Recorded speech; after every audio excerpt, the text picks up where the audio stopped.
Lorsque nous prenons la coupe qui symbolise son sang, nous déclarons deux choses. Je partage la seule et même vie avec lui. Sa vie est ma vie, et cela s'est accompli par une alliance en son sang. Telle est la signification profonde de la table du Seigneur. Est-ce là ce que nous déclarons chaque fois où nous nous approchons d'elle? C'est l'épouse qui dit « Je demeure dans l'alliance, je suis un avec mon Seigneur ». Nous chantons souvent « Jésus, mon berger, mon époux, mon ami », et c'est la nature de notre union avec lui.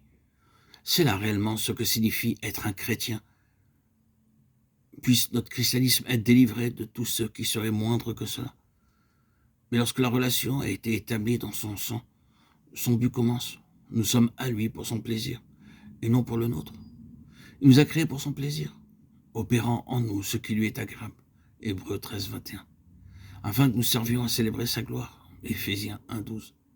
Afin que vous annonciez les vertus de celui qui vous a appelé. 1 Pierre 2, 9. Cela embrasse la vie chrétienne. C'est pourquoi il nous a attirés par les liens de son amour. Et c'est la raison de notre union avec Christ, que nous soyons à son plaisir, qu'il trouve son plaisir en nous. Le moment arrive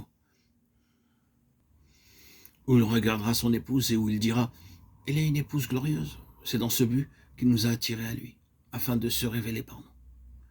Peut-être nos têtes et nos cœurs se courbent-ils maintenant. Oh, quelle triste révélation nous sommes de notre Seigneur. Nous sommes loin de révéler Christ, mais il prend un grand soin de nous. Il est vrai que ce n'est pas chose facile, et il ne rend pas la tâche facile. Il semble qu'il nous mette souvent dans des situations difficiles afin que nous manifestions sa gloire. Il avait été donné à Paul une écharpe dans la chair, un ange de Satan pour le souffleter. 1 Corinthiens 12, 7.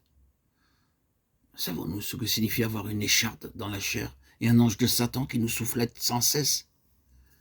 Paul nous dit qu'il a apporté cela 3 fois au Seigneur. Mais je pense qu'il a voulu dire « J'ai prié le Seigneur d'enlever cette écharpe encore, encore et encore.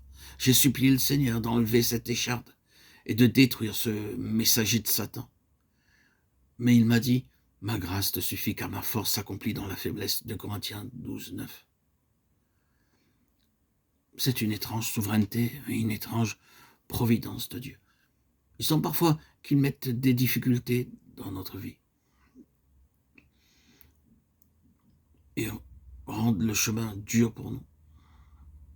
Et ensuite, dans la grâce qu'il nous témoigne, nous le glorifions. Personne ne sait ce qu'était l'écharpe de Paul. Beaucoup de chrétiens le soupçonnent et d'autres pensent le savoir.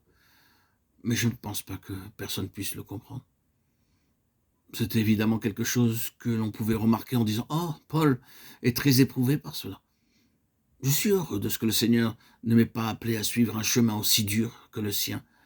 Ce pauvre homme doit connaître ce qu'est la souffrance. Mais combien est merveilleuse cette grâce! Combien merveilleuse est la grâce du Seigneur en lui! Remarquez son esprit victorieux. Et Paul dit « Et elle glorifiait Dieu à mon sujet ». Galates 1, 24. Oui, afin que le Seigneur soit révélé. L'Église est une Église qui doit souffrir.